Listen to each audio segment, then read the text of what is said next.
You have every reason to not trust the FBI. We have every reason to gut the FBI. You have every reason to not trust your intelligence agencies. But the good news is, Comey's going to be paid for a book that doesn't sell all that well. James Comey. Nope, joke's back. James Comey.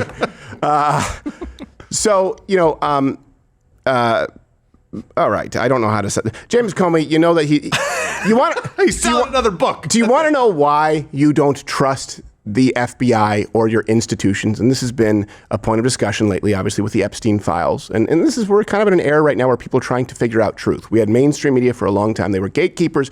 We know that they weren't telling the truth. Then we kind of had the era of fake news where once people made it past the gatekeepers, you had bad actors and they were proliferating false information. And now I think we're at a point where people are trying to sort of aggregate the tools to be able to bypass those gatekeepers who we know are untruthful, but also be able to be discerning, right? And most of you have figured out that you don't trust your institutions, namely your three-letter agencies. So when you say, hey, why don't I trust the FBI again? Well, here's James Comey going on Colbert to promote his book last night. Folks, I'm happy to say my first guest is a best-selling author and former director of the FBI. Please welcome back to The Late Show, James Comey.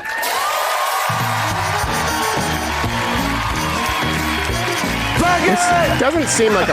Welcome back. Great to be back. It's been a bit. It has been a bit. The world has changed a bit since the last time you and I spoke. Last time I was here for your book, talking about your own experience with your own experience in the FBI and in law enforcement, the Justice Department, leading up to you being fired by the president and eventually being played by Jeff Daniels in the book of the same name. And we're going to get to a claim truth, but again, keep this in context. Do you understand that if you can make many, many, many millions of dollars, not only selling books, but speaking fees after your time in office, there is an incentive to simply do the job that allows you to do the time, get out, and become richer than beyond your wildest dreams. And I think there may be some of that at play. Again, I don't want to attribute motivation, but I'll make the case it's time for some claim truth. Okay, here's a claim that Comey made here. That he was on the beach and he totally didn't do this himself, but he saw that someone with seashells on the beach sort of numbered out 8647, which for those who don't know means 86th, the 47th president. He doesn't know how to use the three seashells.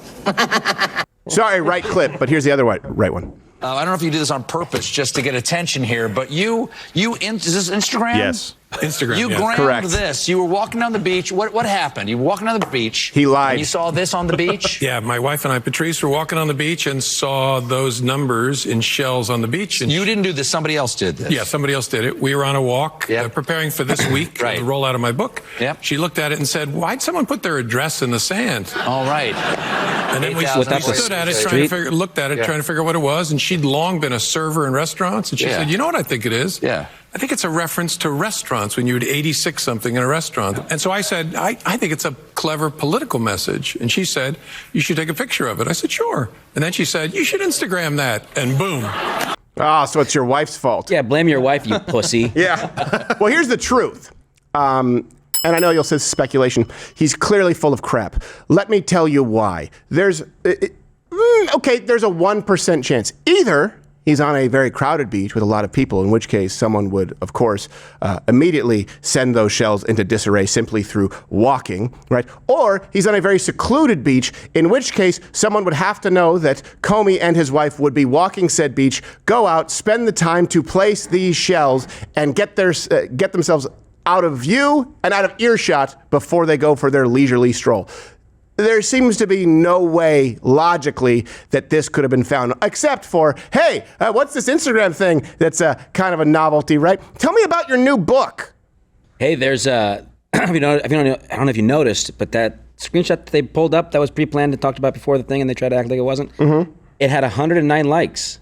9. 109? That's it? Yeah. Seems like you took the photo way before this shit went viral. It does. Also, do we have the number on his book advance that nobody's actually going to buy, but for some reason people get advances that they'll never actually... He was a New York Times bestseller guy, though. Oh, sure. Yeah, I'm sure. Yeah. Totally because that not means something. bulk order related. Yeah. Here goes to we go to the next claim. And this is one that obviously is more evil. He said that President Trump pardoning January 6th prisoners, and he misrepresents it, that it was a stain on the country, which was his nickname in college. Last time you were on the show, you said participants in the January 6th riot and insurrection should be, quote, brought to justice and punished severely. Since then, the president took a slightly different tack. He pardoned all of them without differentiating what their crimes had been. Cue card, boo. Don't listen to them. Make your own decision. Was that a good decision or a bad decision by the president of the United States? It was an obscenity that will stain this country forever.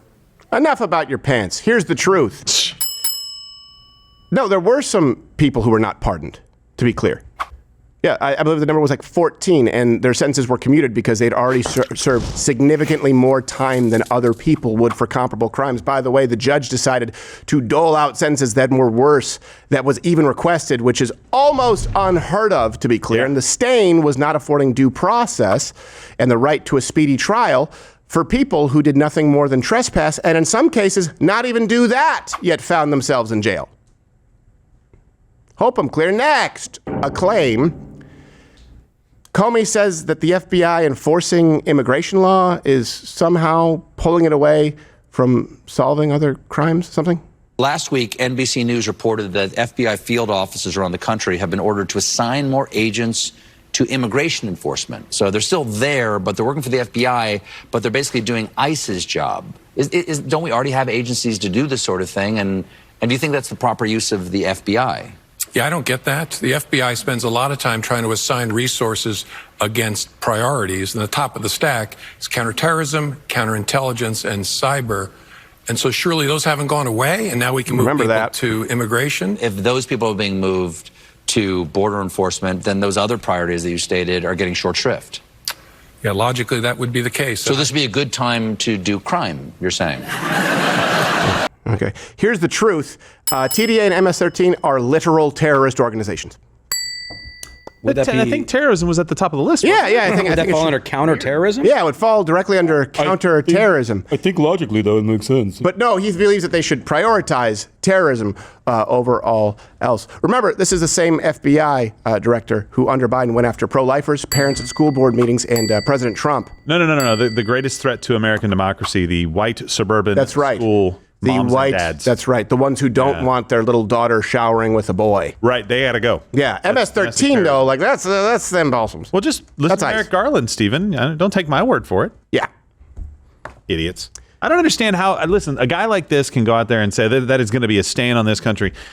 Is it not a stain on this country to have trumped up charges, like terrorism charges, added to somebody's a docket, essentially, after they had already come to an agreement with law enforcement on what the charges were going to be, that were going to be like maybe, probation, 6 months in jail, something like that. And now they're looking at potentially up to 20. So to be clear, hold on, this gentleman committed suicide.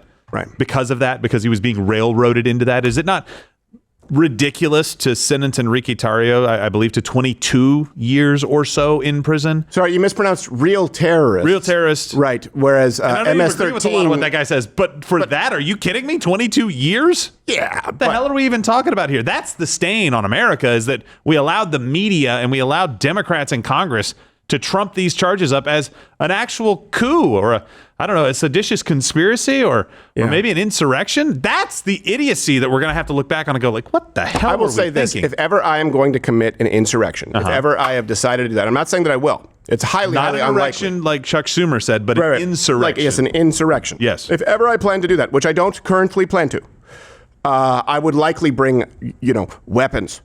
I'd likely bring guns. Maybe more than, it would help. Yeah. I would say, hey guys, I'm not going to get very far without them. Right. I would bring, guns. I would have like if you don't bring any weapons, people won't take you seriously. They won't think that it's a real insurrection. They won't think it's a real insurrection. They'll think, what the fuck is this guy doing here with and you know what? Exactly. Even with insurrections, optics matter. Maybe comms, so you can tell people where I would to do that go and too. what to do. Yeah. I would also not work hand in hand with the FBI there, telling you. No, it's very important that you don't work with the FBI. Don't work. That's almost pivotal. Allegedly. Maybe not turn yourself in. Yeah. No, if I actually led or took part in an insurrection, I certainly wouldn't turn myself, without guns, I certainly wouldn't turn myself in afterwards. No. And I certainly, by the way, wouldn't wait until I was invited in on a walking tour from the Capitol Police. But I will say the first thing I would do with an insurrection is slightly move Pelosi's desk. That is definitely, that would be on my priority list. Yeah. Take a picture behind that thing. Frame it. So you have every reason to not trust the FBI. We have every reason to gut the FBI. You have every reason to not trust your intelligence agencies. But the good news is Comey's going to be paid for a book that doesn't sell all that well. Oh, you're still here watching this on YouTube? There's no more. It's over. Just like YouTube. YouTube is over. It's not a thing anymore.